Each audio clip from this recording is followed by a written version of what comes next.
Это была моя идея.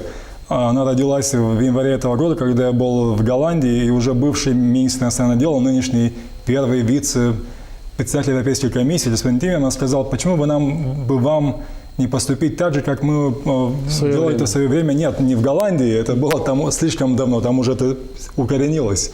А вот в странах, которые вступили недавно в Европейский Союз, или в странах-кандидатах, когда они направляют вот такую миссию, и не на одну, не две недели, а на более длительное время и помогают реформированию этой системы.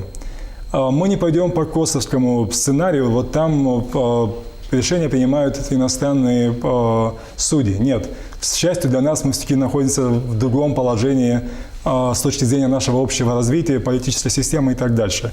Но тот факт, что нам нужна эта помощь, тот факт, что нам не нужно изобретать велосипед, наверное, это никто не будет оспаривать. Поэтому вот буквально сейчас на днях, когда был здесь новый комиссар по Европейскому Союзу по соседству и расширению, мы с ним договорились создать рабочую группу из наших экспертов и из их экспертов, которые имеют этот опыт в работе над искоренением вот этого зла, коррупции, особенно в правовой системе, в странах, которые или вступили, или сейчас находятся на пути вступления в Европейский Союз.